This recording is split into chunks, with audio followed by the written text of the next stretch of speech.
নমস্কার। পশ্চিমবঙ্গ রাজ্য সরকার ঘূর্ণিঝড় বা রিমালে আর্থিক সাহায্য রাজ্যের। তো এবার তোমাদেরকে বলে রাখি, পরিবারে যদি তোমাদের ঘূর্ণিঝড়ে কেউ মারা গিয়ে থাকে সেক্ষেত্রে তোমাদের কত টাকা দেবে সেটা তোমাদেরকে বলছি।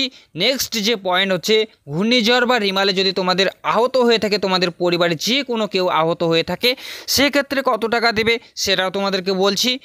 নেক্সট যে পয়েন্টটা হচ্ছে, যদি তোমাদের পরিবারের বাড়িঘর বা সম্পূর্ণ তোমাদের ভেঙে গিয়েছে, পুরোপুরি তোমাদের অনেক ক্ষতি হয়েছে, সেক্ষেত্রে তোমাদের কত টাকা দেবে পুরোপুরি তোমাদেরকে কিন্তু ভিডিওতে এক্সপ্লেন করে তোমাদেরকে দেখিয়ে দেবো। তো ফার্স্ট যে পয়েন্টটা তোমাদেরকে বললাম, তোমাদের যে পরিবার আছে যদি কেউ ঘূর্ণিঝড় বা রিমালে যদি মারা গিয়ে থাকে সেক্ষেত্রে তোমাদেরকে বলে দেই, পশ্চিমবঙ্গ রাজ্য সরকার থেকে তোমাদেরকে যে সাহায্য দেওয়া হবে সেখানে হচ্ছে 2 লক্ষ টাকা কিন্তু তোমাদেরকে আর্থিক সাহায্য প্রদান করা হবে।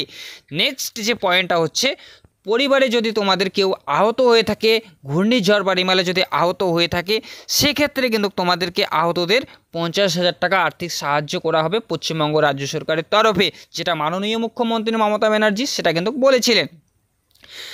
সেকেন্ড যে পয়েন্টটা, তোমাদের যে বাড়িঘর আছে ঘূর্ণিঝড় বা রিমালে যদি পুরোপুরি ভেঙে গিয়ে থাকে সেক্ষেত্রে তোমাদের কত টাকা দেবে, তোমাদের মনে অনেকেই প্রশ্ন আছে। যদি তোমাদের বাড়িঘর ভেঙে গিয়ে থাকে বা তোমাদের যে কোনো সমস্যা হয়ে থাকে, পুরোপুরি তোমাদের বাড়িঘর ভেঙে গিয়েছে সেক্ষেত্রে কিন্তু তোমাদেরকে পরিবার যে আছে সেক্ষেত্রে 1,20,000 টাকা তোমাদের আর্থিক সাহায্য করা হবে পশ্চিমবঙ্গ রাজ্য সরকার তরফে। তো এবার অনেকেই প্রশ্ন আছে মনে, যেটা হচ্ছে কৃষিক্ষেত্রে যদি তোমাদের ফসল নষ্ট হয়ে থাকে বা তোমাদের ফসলের যে জমি আছে সেটা যদি নষ্ট হয়ে থাকে, যেটা মাননীয় মুখ্যমন্ত্রী মমতা ব্যানার্জি সেটা বলেছিল, যে ভিডিওটা তোমাদেরকে আগে দিয়েছিলাম সেখানে কিন্তু তিনি বলেছিলেন যে যাদের ফসল নষ্ট হয়ে গিয়েছে তাদেরও সাহায্য করা হবে, কিন্তু সেটা ভেরিফিকেশন করে সেটা যাচাই করে দেখবে, তারপরেই যে তোমাদের যে ক্ষতিপূরণ হয়েছে সেই যে ক্ষতি কতটুকু ক্ষতি হয়েছে তারপরে কিন্তু সেখানে তোমাদেরকে সেই সাহায্যটা পশ্চিমবঙ্গ রাজ্য সরকারের তরফে সেটা কিন্তু তোমাদেরকে দেওয়া হবে।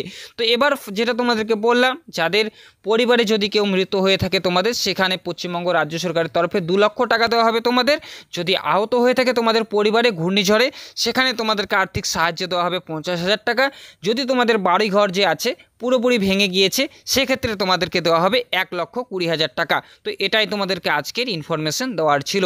যদি ভিডিওটা ভালো লাগে অবশ্যই একটি লাইক করবে।